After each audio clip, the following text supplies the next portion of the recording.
Hello, Miss Hope's Reading Hour friends. Hello, hello, hello. How I have missed you all. Okay, so welcome to Miss Hope's Reading Hour. I'm so glad to be on with you all. You just don't know how much. Okay, so unfortunately, no, first of all, let's not start there. So, hopefully, you all had a great weekend and a good day off on Monday from school and being virtual or going into school or hybrid and all that other stuff. So, hopefully, you guys had a really great weekend and your week of school so far has been going well. My weekend was okay. Unfortunately, my Monday was not so good, which is why we were not able to be on for Miss Hope's Reading Hour on Monday. Okay, now before I get into that, there's something that I have to say just for the sake of our ambiance music being on and all of these books that I am reading. Okay, so Miss Hope's Reading Hour does not own the rights to any of the music that you hear or the books that you see. We are just reading and listening for enjoyment, not to receive any payment from them. Okay, so with that being said, Monday, unfortunately, something not so good happened with Miss Hope. I was actually something was taken from me, and while I was out and going to get things for my mom, someone ran up and took my stuff. So that's what happened on Monday. And they took all of my important stuff too. Okay. So they took my phone and they took other important adult things that I need to be able to do the things that I do, even that help with my ability to get books for Miss Hope's Reading Hour. So that is what happened with Miss Hope on Monday. And I was out replacing some of those things. So that's the reason why I got back kind of late. And we had to start just a little late. Okay. But I am okay. I am here with you all and able to read with you all. And I didn't get hurt at all. So I count myself blessed. Okay. And I am happy to be here with you all. I needed to be here with you. This always makes me feel better when I'm able to read some good books with all of you. Okay. So as you can see on the ticker, if anyone wants to donate to Miss Hope's Reading Hour Library, you are more than welcome to on Cash App or by sending virtual gift cards, digital gift cards by email. Okay. So with all of that being said, because we don't need to dwell on that stuff, we need to dwell on having some fun. Okay. That's why I titled this one, Books Make Wednesdays Wonderful. Okay, they put the wonderful in Wednesday. And I got some fun books for you. I have one that I remember reading when I was your age, when I was a kid. And I remember seeing it on this show called Reading Rainbow. One of my all-time favorite shows in the whole wide world. Okay. And then the other one is a sequel to a really fun book we read earlier this year. And of course, we got to get back to Belly Up because we are almost done. Okay. And really, I think this time by Fabulous Friday, we're going to get to the end of Belly Up and find out who did it. Okay, we're going to find out because we got to. Okay, well, let me show you the books we have for you today. So our first book, the one that I remember reading when I was a kid, it is called, upside down, The Day Jimmy's Boa Ate the Wash. That is what it is called. Boa? What's a boa? We will see what a boa is once we get into the book, okay? All right. And our second book, which is the sequel. Remember reading this one, Dragons Love Tacos? Did you know there was a sequel? Dragons Love Tacos 2, the sequel. The sequel. There's a sequel, okay?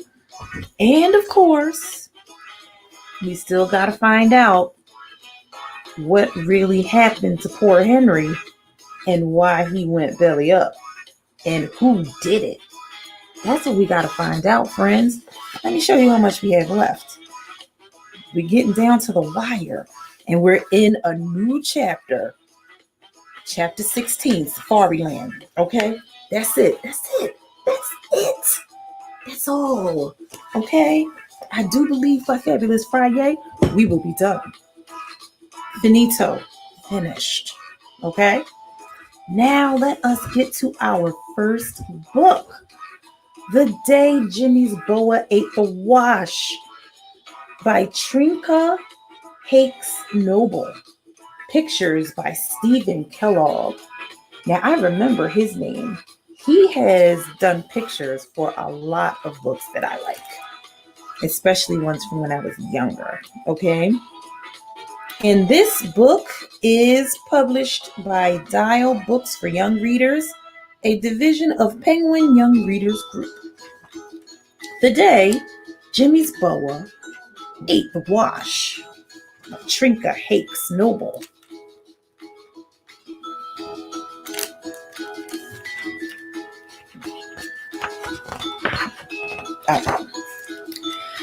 How was your class trip to the farm?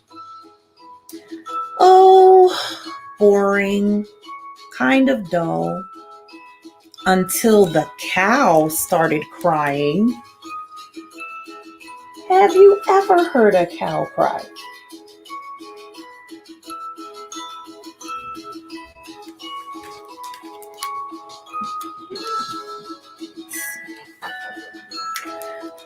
A cow crying? Yeah, you see, a haystack fell on her. But a haystack doesn't fall over. I don't know. Apparently they might. Let's see. It does if a farmer crashes into it with his tractor.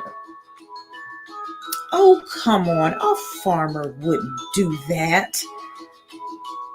He would if he were too busy yelling at the pigs to get off of our school bus. Oh, now this was a wild trip.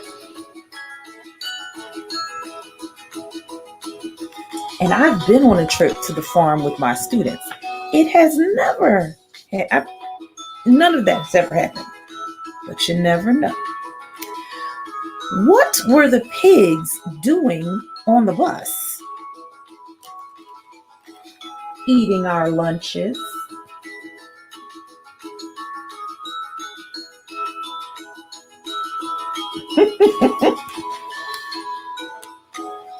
Wow. Oh, somebody had a salt and pepper shaker in there. Fancy.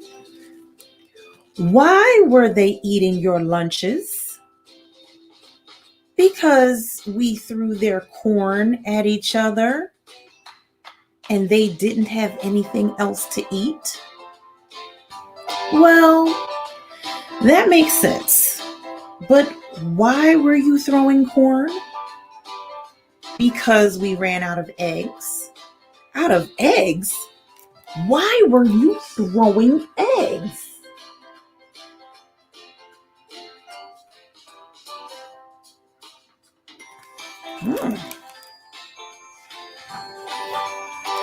Because of the boa constrictor.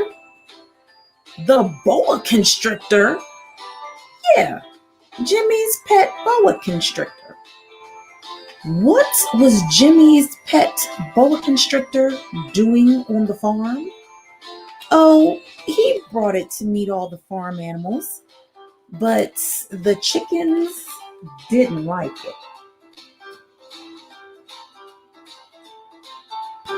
I guess they wouldn't.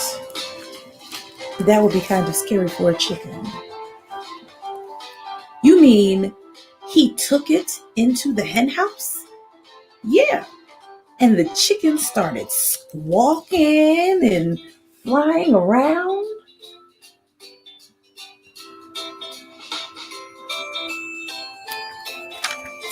I would too if I was a chicken.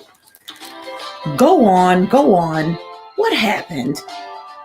Well, one hen got excited and laid an egg, and it landed on Jenny's head. A hen? No, the egg, and it broke. Yucky. All over her hair. What did she do? She got mad because she thought Tommy threw it, so she threw one at him. What did Tommy do? Oh, he ducked, and the egg hit Marianne in the face.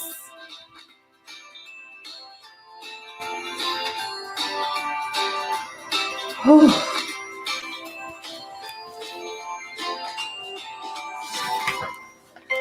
So she threw one at Jenny, but she missed and hit Jimmy, who dropped his boa constrictor. Oh, I know. And the next thing you knew, everyone was throwing eggs, right? Right.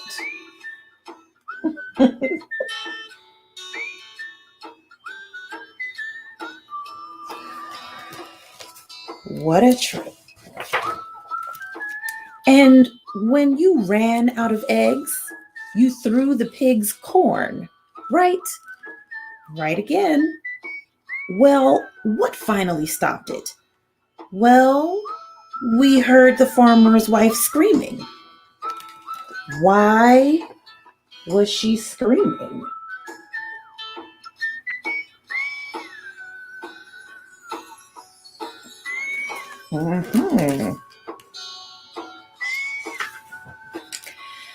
We never found out because Mrs. Stanley made us get on the bus, and we sort of left in a hurry without the boa constrictor. Oh no.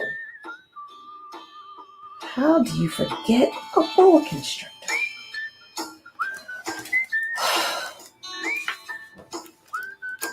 I bet Jimmy was sad because he left his pet boa constrictor. Oh, not really. We left in such a hurry that one of the pigs didn't get off the bus. So now he's got a pet pig.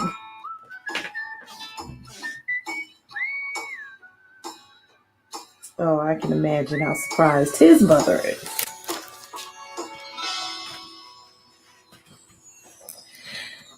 Boy, that sure sounds like an exciting trip.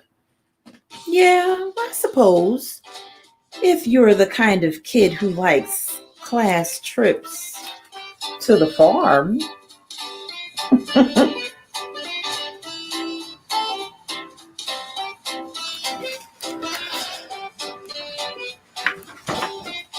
The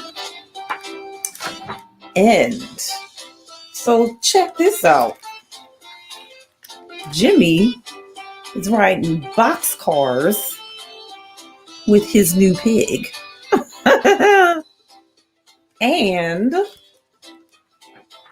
the farmer and his wife are loving their new pet boa constrictor. She's even knitting it a sweater. Well, you never know. Someone might like the pet of a boa constrictor. Miss Hope, not so much. I'm not a huge fan of snakes. I can see them. I can maybe pet it. You know how the people have the big boa constrictors around their neck? I'll pet it. I'm not putting it on my neck. We're not doing that. All right, now to our next book.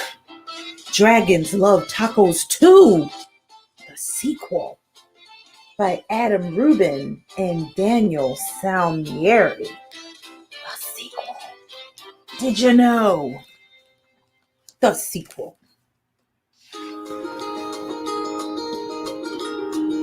Oh, on the inside of the cover, it says, "Oh no, the world has run out of tacos. What do we do? A, check emergency taco supplies. B, eat emergency taco supplies. C, panic.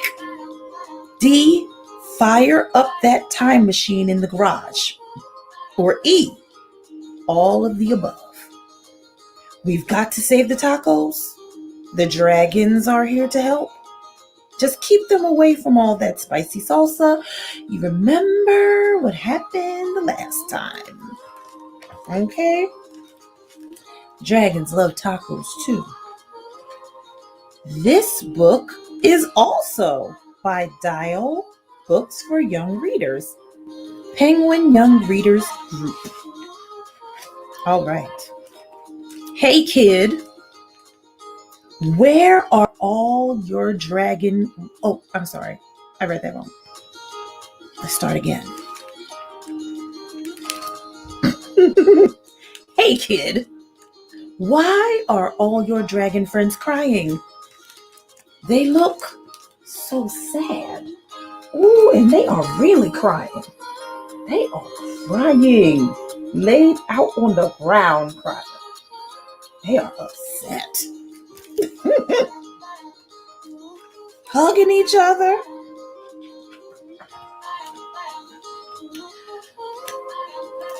Oh my. We've got to do something about this. There's a news story in the New York Times. No more tacos. World in shock. Emergency supplies depleted. Taco scientists baffled. Congress deadlocked on taco issue. We've got to do something about this. Listen to me, dragons. Don't freak out. Oh boy.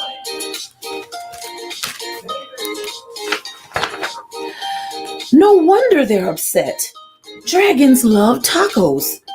Remember that time we had an awesome taco party with the dragons?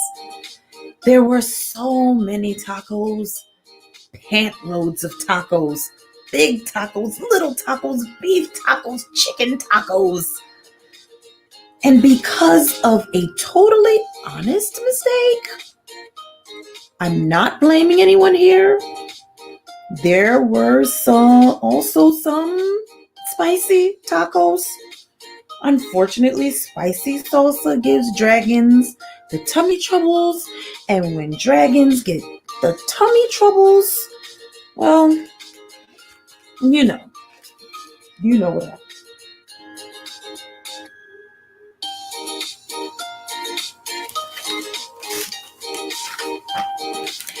But now, there are no more tacos. None. Nada. Nil. If only we could somehow go back in time to our delicious taco party before the spicy salsa, of course. We could save a handful of tacos, plant them in the ground, and grow taco trees. So we never run out of tacos again. The dragons would be so happy. Well, I know we're not supposed to mess with it, But this does seem like the perfect opportunity to fire up that time machine in the garage.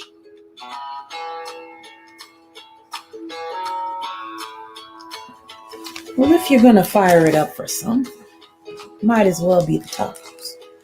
A time machine lets you travel through time, back to the past, when you were an itty bitty baby, or forward to the future when you've grown to be an old man. Or in our case, back to the taco party full of tacos.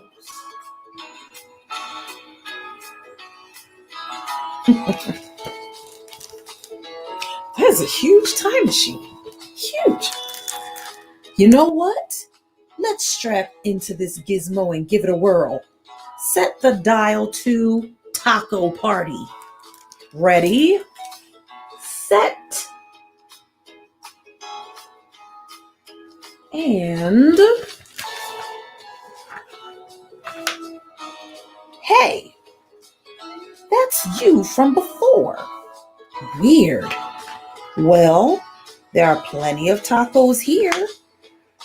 Let's just grab some and head back before the dragons eat any spicy. Crunch, crunch, crunch. I have a feeling from the look of the redness of that taco, that might have some spicy salsa on it. I was right. They are lighting the place up with the fire. Oh, man. Yikes. I sure hope this time machine still works.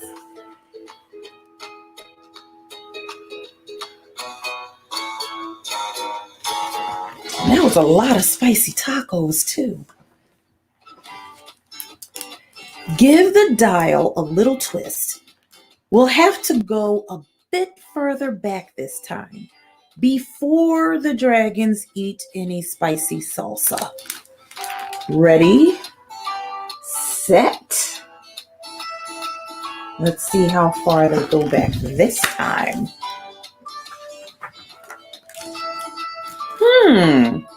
We may have gone a bit too far back. Oh, crunch, crunch, crunch. Ooh, you gotta be careful how you turn that dial. Brings it back to the caveman days. Oh no. Oh boy, not again. They went back too far to where they also ate some with some spicy salsa. Gotta get the turning of that dial right. Oh, come on, patience. This time machine has seen better days. Ooh, it's looking kind of beat up now. Try some machine oil. That might do the trick. Wait a second. That's not machine oil. Oh no. This may complicate our journey through space-time. Look at that red stream coming from the machine oil can. Are you thinking what I'm thinking? I think that's spicy salsa. Dragons love diapers? That's not right. Let's try again. Yeah, that doesn't seem right. Oops. I thought I had the page. Yeah, that doesn't seem right. Diapers? I don't think so.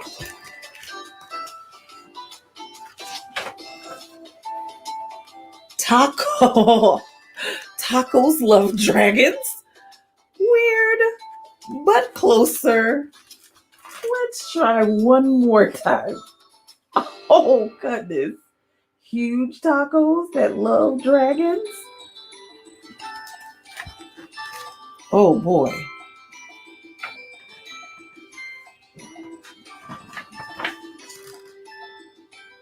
Dragons love tacos. That's it. They got it. Man, have you ever seen that many tacos? That's a lot of tacos, people. A lot.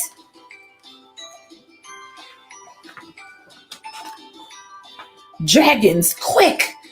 Grab some tacos and let's get out of here before it's too late. Crunch, crunch, crunch.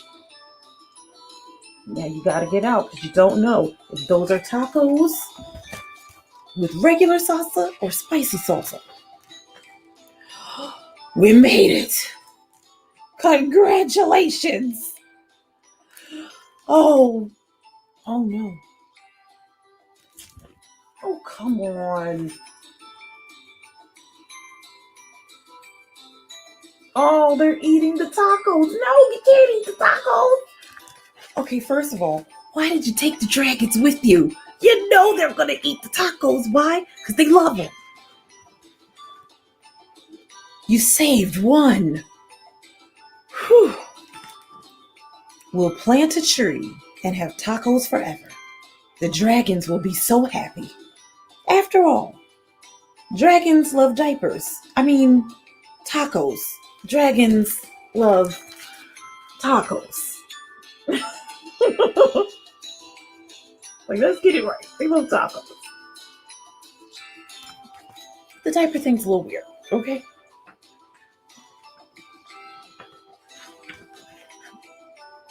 Heck, everyone loves tacos. Imagine that. Taco trees. That would be awesome. Taco trees. And those trees are pretty tall. The end. Wow. Oh, there's some other books. We're going to have to read those too. There's one called Secret Pizza Party. You know I love a mystery, and that's what it sounds like. Secret Pizza Party and Robo Sauce. That might have something to do with the spicy salsa. Who knows? We're going to get it, and we're going to read it, okay? Very good book. They had time travel. They had dragons. They had tacos. They had spicy salsa. Very good book. Fun. Okay? And for the record, though I'm not a fan of the snakes, I am quite a fan of the spicy salsa. Okay? I love spicy stuff. So, for me, seeing as I'm not a dragon, I won't blow fire everywhere, but I do enjoy some spicy salsa. Okay? Now, yes, taco trees, an amazing concept. That would be awesome. Okay? Taco trees. All you need to do is have a steady, supply of sour cream. It's over. It's great. It's awesome. Okay. Now, my friends, let us get to belly up. Okay. So far, let's see.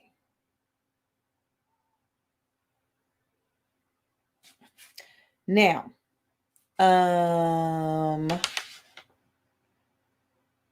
so far in the last chapter, they were having the funeral for Henry the Hippo. But J.J. McCracken sent Buck Grassley to arrest Teddy's parents, who were in the administration building in room 333 and found out about his plan to not help the animals and work on conserving the animal populations. He had the animals there to see if people would, and he planned on making Fun Jungle into Safari Land, a theme park that did not care about the safety and the health and welfare of the animals. So they found the plans in room 333. And Summer was the one who let them into the administration building and room 333. So Buck Grassley comes with his security team and arrests Teddy's parents. Teddy gets away. He's running because he falls on he's underneath a table. One of the security guards falls on the floor and sees him. And he's like, hey, there is a kid under here. He books it, runs, jumps off of the loading dock in the administration building and runs. Then he's like, wait a minute, where do I run to? Where am I going to run to? I can't run home because you know where I live. Where can I run to where I can get away? The funeral. So he books it for the funeral where there's thousands of people waiting for the funeral of Henry the Hippo. Then, as he's running through, Buck Grassley and the security guards are following him, and they're saying, stop that kid. He had something to do with Henry dying. And people are trying to stop him. Some people hear it, some people don't. He runs toward the forklift, the crane, that is holding Henry's casket. He runs up the treads of the crane. He almost gets tased by one of the security guards. He ends up inside of the cab of the forklift of the crane. And just as the guy tries to tase him, unfortunately, he tases the crane operator. And it makes the crane let loose of the casket. And it slams to the ground. And when it slams to the ground, it opens and guts are everywhere. Okay? Pieces of Henry are flying this way and that. And the stage took a direct hit. The only reason why J.J. McCracken and his daughter Summer did not get covered in guts was because the security guards took the hit for them and covered them. So Teddy goes running. He's like, now I have no one. I think that Summer has turned on me. I have no one to help me with this investigation. And my parents have been arrested. What do I do now? He's like, wait a minute. I think I have one other person who may be able to help me. But I don't have long, so I got to get to this person quick. That is where we are in chapter 18, Safari Land. I found Doc out at the farthest end of Safari Land, where he'd just overseen the birth of a wildebeest. He was sitting in the shade of a cedar tree, watching the baby struggle to its feet for the first time. Despite such a joyous event, he appeared quite sad, his eyes rimmed with red, as though he was close to crying. He'd skipped the funeral, of course. Doc knew the whole thing was a sham and would have had no tolerance for it. It hadn't been too hard to find him, even though I couldn't show my face inside the park. I'd simply called the vet hospital looking for him. Roz was at the funeral, which was probably lucky for me. I was afraid she might recognize my voice and alert Buck. Instead, there was a temp who happily informed me where Doc had gone. Safari Land was the easiest part of Fun Jungle fun jungle to sneak into. Given its massive size, it was difficult for security to patrol. I circled through the woods to the back fence and found a place where I could scramble up a tree and drop over. Then I just snuck around until I spotted Doc's truck. Much of the time, I was right out in the open, but I was so far from the viewing areas, no one could tell I was only a kid. Instead, everyone probably assumed I was one of the keepers who occasionally wandered through. To my surprise, Doc showed none of the gruffness he usually greeted me with. Instead, he appeared strangely relieved to see me. "How'd you get here? Buck's turning this whole county over looking for you." "How'd you know?" "It's all over the park's radio channel. His men are combing the woods, the trailer park, everything. They got Mom and Dad." Doc nodded sadly. "I heard that too. JJ's saying they're members of the ALF, but they're not." "I know. I I'm sorry. I had no idea this would happen. Otherwise, I'd never have." He trailed off, at a loss for words. Suddenly, I understood. "You knew I was in the auditorium during the autopsy, didn't you?" Duck nodded. "I saw you up in the lighting grid after you made that noise. I knew Martin would prevent me from doing anything with the information that Henry was killed, so I let you know. But I never thought you'd investigate. I figured you'd tell the police. I tried. They didn't care." "Or your parents?" "I hoped there was a way to get someone to look into Henry's death, to wonder why somebody would murder a hippopotamus. I didn't realize how far up this all went." "You mean to JJ?" Doc scratched his chin thoughtfully, watching the baby wildebeest as it took its first stumbling steps. "I don't know. He's not the cleanest businessman in the world. I'll tell you that. He's never up to exactly what he says he is. He's planning to build thrill rides in the park." Doc turned back to me, stunned. "Where?" "Through the exhibits." I quickly explained how I'd found out and what had happened to my parents as a result. Doc shook his head. "I should have known. I knew this place was too good to be true." He spat in the dirt. "So your parents told you to come to me?" "No, but I figured you might know what's going on." "How so?" "You do all the autopsies around here." Doc stared at me a long moment, then broke into a smile. "Your mother always said you were smart. Why are all the animals that died from South America?" "Because that's where the emeralds are from." What? That revelation caught me off guard. It took me a moment to collect my thoughts. "Emeralds? What emeralds?"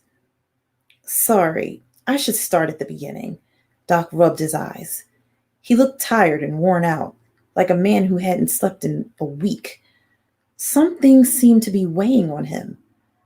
"I think Martin Delgado killed Henry.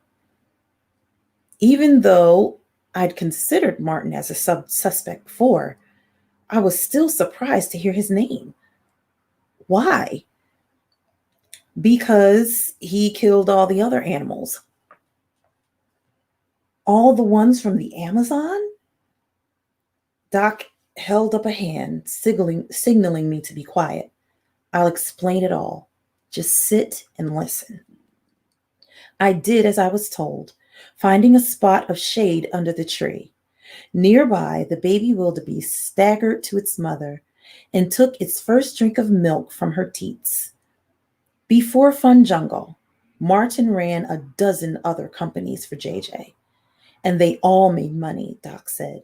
However, this place was the brass ring. If Martin made it a success, he'd become JJ's right-hand man. But if he failed, JJ would want a fall guy. Now, Martin's a very good businessman. That's why JJ picked him. Unfortunately, the zoo business doesn't work like any other business because at a zoo, your main attractions are alive. Martin didn't get that.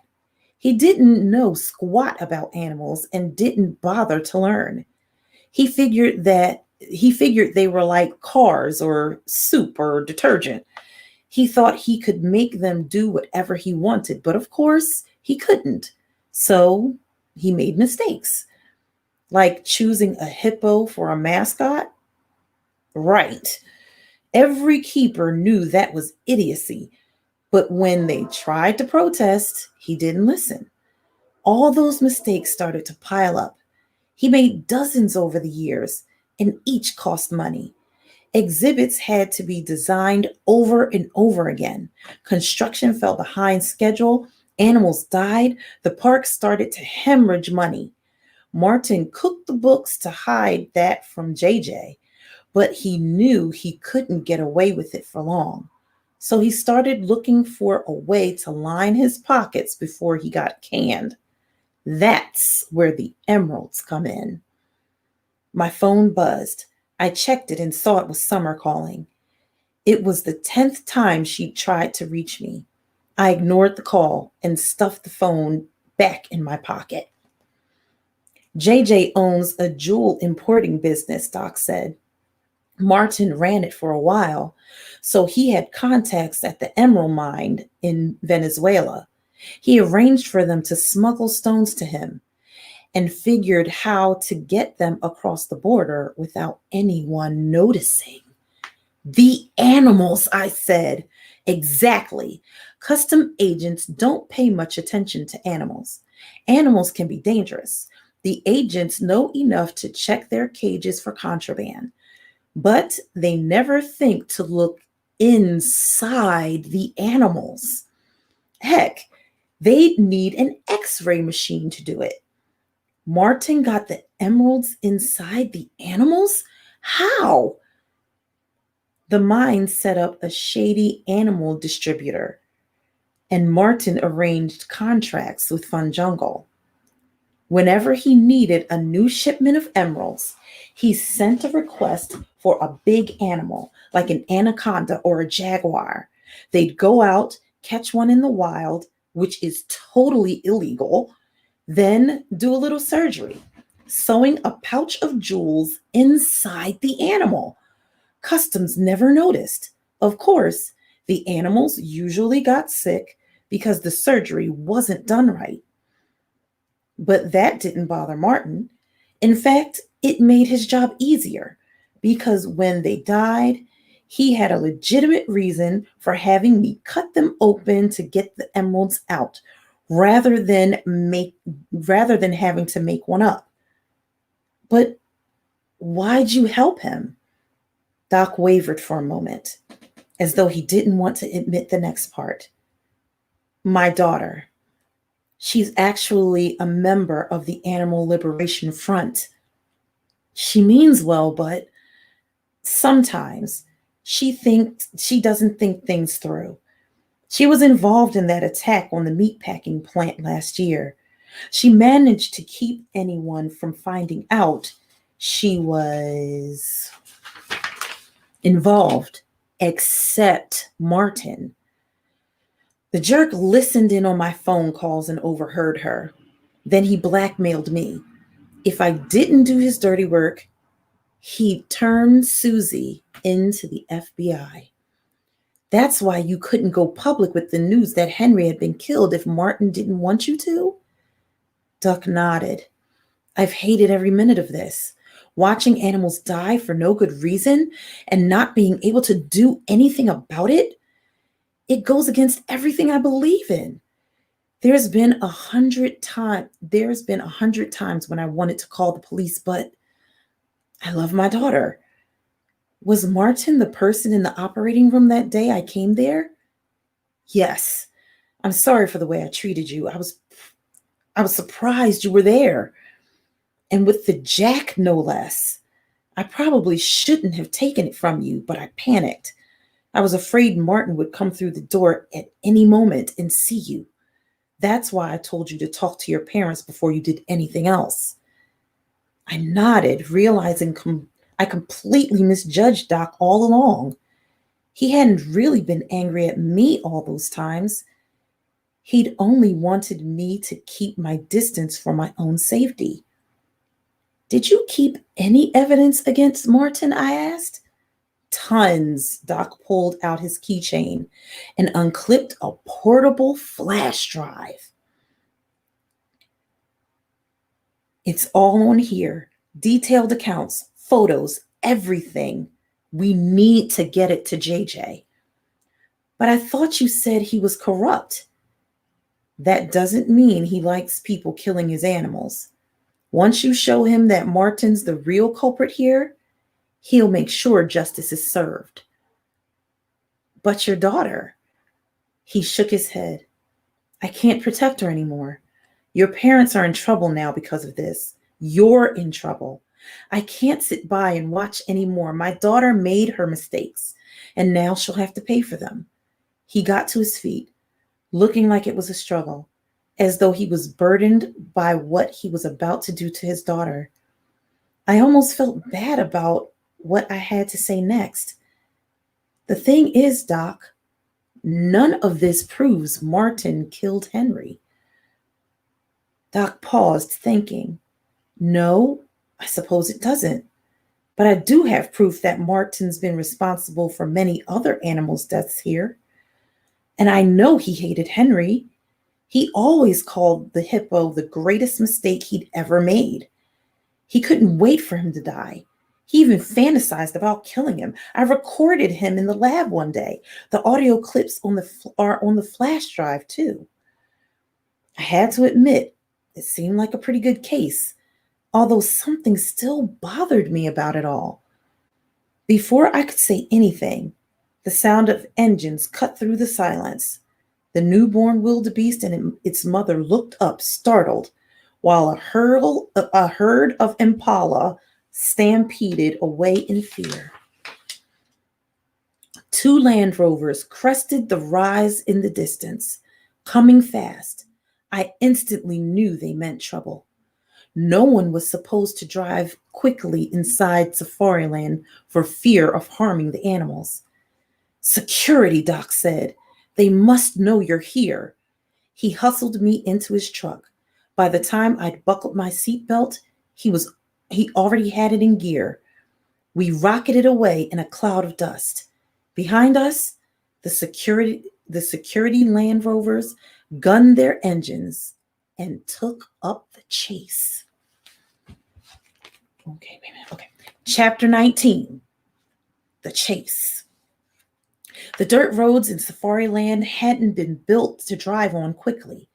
They were mostly used by the safari vehicles, which always had a dozen tourists in them and therefore moved at a top speed of 3 miles an hour. In fact, Fun Jungle's designers had demanded that the roads not be cared for, as it would help the guests feel like they were really in Africa. Thus, the roads were muddy, pocketed with potholes, strewn with rocks, and often had animals that weighed half a ton sitting in them.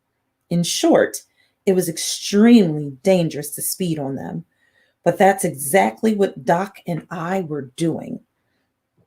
We flew over the top of a hill so fast we left the ground, only to find a herd of elands blocking our path. Doc swerved wildly to avoid them as they scattered in panic. I gripped the dashboard so tightly my fingernails scratched the paint. How are we supposed to get to JJ? I asked. Doc risked turning away from the road ahead for a split second to give me a worried look. I thought you knew how to do that. Aren't you tight with his daughter? I thought I was, but I don't think I can trust her. Why not? Behind us, the Land Rovers roared over the top of the hill. She was the one who knew we were in the room with the blueprints, and then security just happened to show up there. That doesn't prove she told them. Buck said JJ sent them. How'd JJ know we were there unless Summer said so? There are other ways. JJ has this park wired tighter than Fort Knox.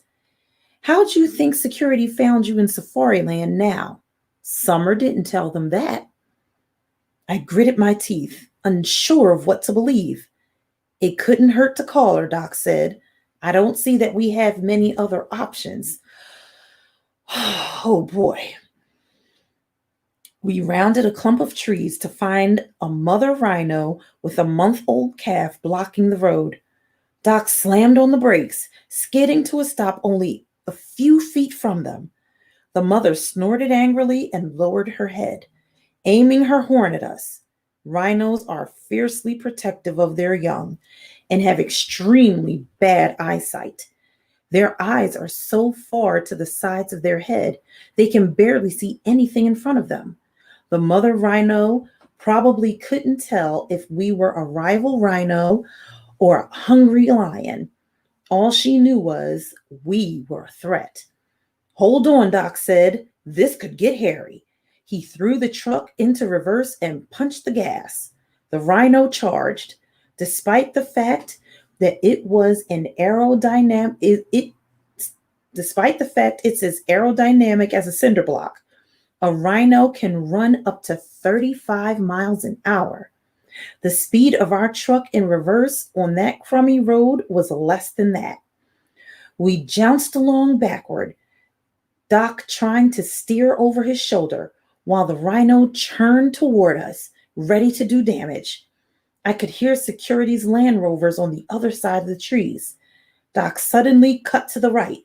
His truck slewed wildly through a patch of mud, nearly pitching me out the door. The Land Rovers rounded the trees. The rhino thundered past us. Maybe it didn't see us turn, or maybe it perceived the incoming cars as a bigger threat. The lead Land Rover braked and swerved. The rhino broadsided it. The security guards yelped in surprise as their car upended and toppled onto its side. The second Land Rover spun out in the mud, nearly slamming into us. Doc gunned the engine. Our tires spun wildly for a moment until finally catching. We sped off, showering the second Rover and everyone inside with mud. The rhino wasn't hurt by its crash. It might as well have been bitten by a mosquito. Instead, it got angrier. While the security men hid behind the upended Rover, the rhino jabbed the car with its horn, smashing the exposed engine to bits. The second Rover resumed the chase, though we'd gained some ground. I dialed Summer. She answered on the first ring. Dude, where have you been? Trying not to get arrested, I said. How'd Buck know we were in the blueprint room? I screwed up. Apparently, Dad has something built into the system that alerts him whenever I use his security code. But you used it before at Hippo River. And he knew. He's known every time I've ever used it. He just never busted me for it. So why'd he send Buck after you this time? Because this time he didn't know it was me. I told him I was getting a Coke, and suddenly someone's breaking into his top secret blueprint room. He assumed his code had been compromised. He'd already dispatched Buck by the time I got back. And you didn't alert us? I didn't know he'd done it. He didn't tell me. The funeral was about to begin. A family of warthogs darted across the road in front of us. Doc nearly flipped the Rover, trying to avoid flattening them. My stomach did a backflip. Why'd your dad tell Buck my folks were in the ALF? I asked. What? Summer gasped. I don't know anything about that. You didn't know he had my parents arrested? No, I don't think he'd do that. Well, he did. Buck arrested them and said your dad had it ordered. I don't, I can't believe that. That's not right. Summer's confusion sounded genuine. Either she really didn't know what had happened, or she was an incredible actress. Friends, we are going to end there. Oh my goodness. So, emeralds. What? Okay. So, Martin's been taking money off the top, knows he can't do it forever, decides to deal in some illegal emeralds and have people sew them into the animals who get sick and die. Doc's daughter is in the ALF, and so he blackmails him. And now, come to find out, cliffhanger, exactly.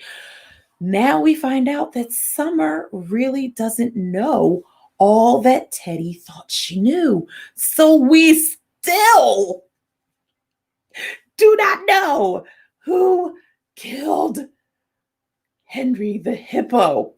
So we are in chapter 19, The Chase. And I do believe that after chapter 19, let me check. After chapter 19 is chapter 20. I'm not even gonna tell you what the name of it is. I'm not gonna tell you. I'm not even gonna tell you what chapter 20 is called. So after chapter 19 is chapter 20, which means on our fabulous Friday, we will be finishing Belly Up by Stuart Gibbs. We will finish it and find out who did it. I really thought that we were about to find out who did it, but then have to find out how. But no, Mr. Stuart Gibbs, you're still keeping us in suspense, okay? Well, today we read 2 great books. This one I remember from my childhood, The Day Jimmy's Boa Ate the Wash by Trinka Hakes Noble, pictures by Stephen Kellogg, and Dragons Love Tacos 2, the sequel by Adam Rubin and Daniel Salmieri. Now, thank you so much for being here with me, Miss Hope, on Miss Hope's Reading Hour. The beginning of my week may have been trying, but I have persevered and you all have helped. I am so glad to be able to read with all of you. You have lifted my spirits and made me feel so much better, along with my family, of course. But you are my family, right? Right. Okay. So all of my family, and my Miss Hope's Reading Hour family have made me feel so much better today. I am so glad to be with you all. And until next time, have a great rest of your wonderful Wednesday and have a great Thursday. And I will see you right back here on a fabulous Friday with 2 more great books and the end of Belly Up, where we find out who did it. Okay? Until then, see you next time.